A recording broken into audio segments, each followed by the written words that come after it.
Assalamualaikum warahmatullahi wabarakatuh. Saya Dinati Fatunafia dari kelas Ekonomi Syariah C. Saya di sini akan mereview materi tentang self-discipline. Apa itu self-discipline? Ada seseorang yang mengatakan bahwa tak ada yang mampu mengalahkan manusia-manusia yang disiplin.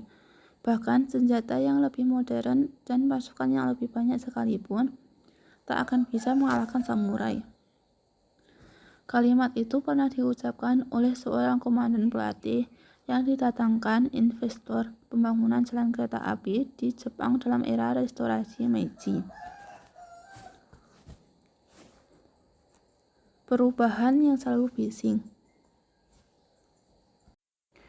Publik sudah semakin cerdas dan mengerti bahwa perubahan selalu berhubungan dengan adanya kelompok yang melawan. Kaum resisten ini jumlahnya tidak banyak, tetapi mereka sangat vokal dan berjuang agar tidak kehilangan. Tak dapat disangkal bahwa saat ini banyak orang yang menyenangi kata perubahan. Tetapi apakah mereka mengerti konsekuensi dari perubahan? Rasanya belum tentu mereka mengerti apa konsekuensi dari perubahan. Masih banyak orang yang berpikir change atau perubahan adalah berganti orang atau berganti pimpinan. Maka tak mengherankan kata perubahan bukan cuma dalam dunia usaha, melainkan juga dalam dunia pilkada atau pemilu. Banyak orang yang tak menyadari setiap langkah transformasi sangat berisiko bagi jabatan seseorang. Kalaupun hanya kehilangan kursi saja, itu belumlah seberapa berisiko. Dalam banyak kasus, kelompok yang resisten tidak hanya mengungkit kursi, melainkan mencari cara untuk menemukan kesalahan-kesalahan kecil yang nantinya bisa diperbesar. Self-discipline dan kehormatan. Self-discipline adalah salah satu karakter yang harus ditumbuhkan pada diri sendiri. Self-discipline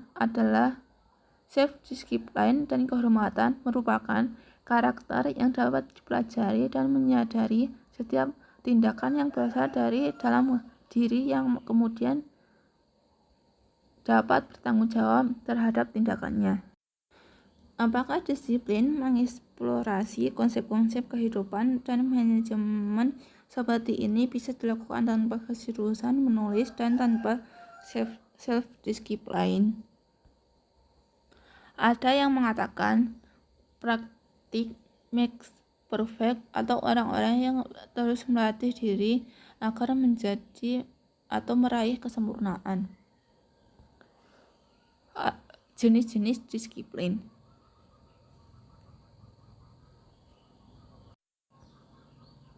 Ada 3 jenis disiplin yang perlu kita kenali untuk membentuk diri kita sendiri menjadi seorang driver.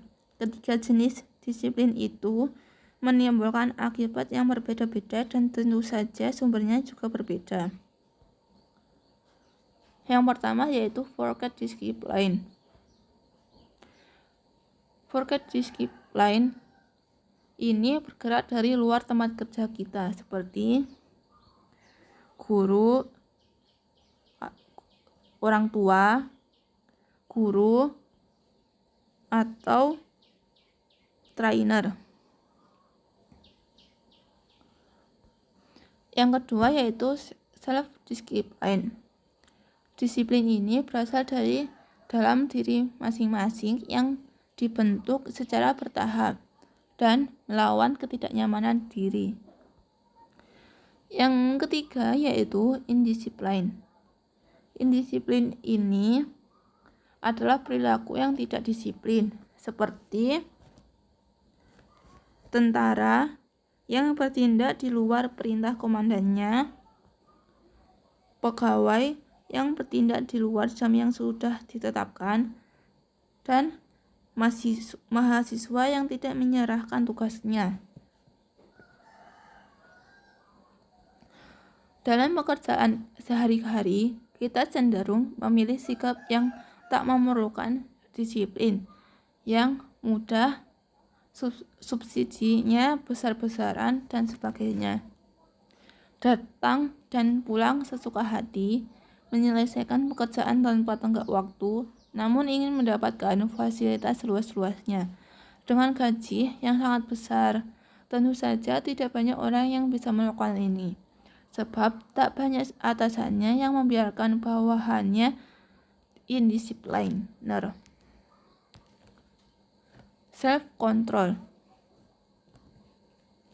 Self-control adalah bentuk pengendalian emosi dalam diri individu atau diri sendiri.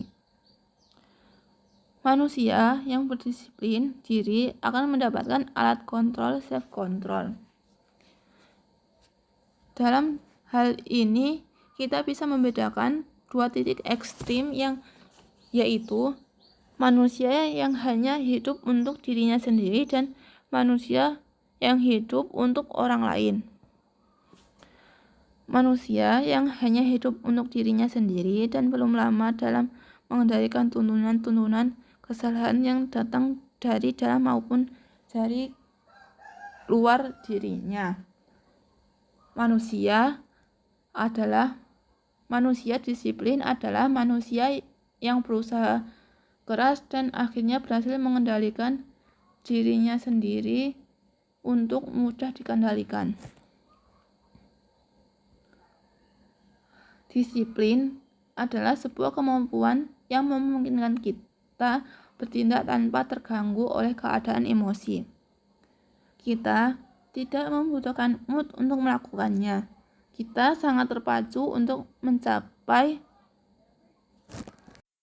goals atau sasaran yang kita tetapkan sendiri. Jadi ada rasa tanggung jawab dan kehendak tanpa campur tangan orang lain. The art of starting atau seni memulai.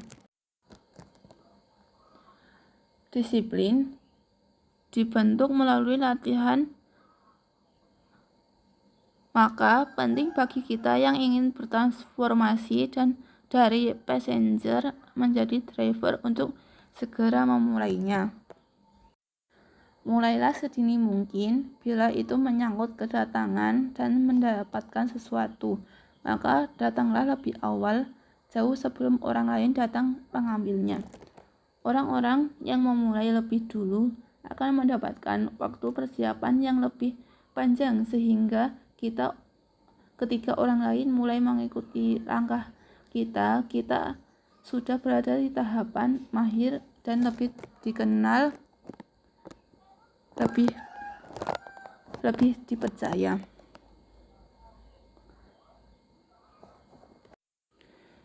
Orang-orang yang memulai lebih awal juga memiliki kemerdekaan yang lebih besar, yaitu kebebasan memilih tempat dalam menentukan arah industri.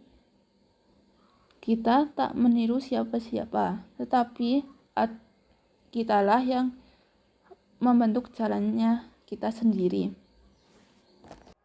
Sekian materi yang dapat saya sampaikan. Apabila ada kekurangan dan kelebihan dalam menyampaikan materi, saya mohon maaf.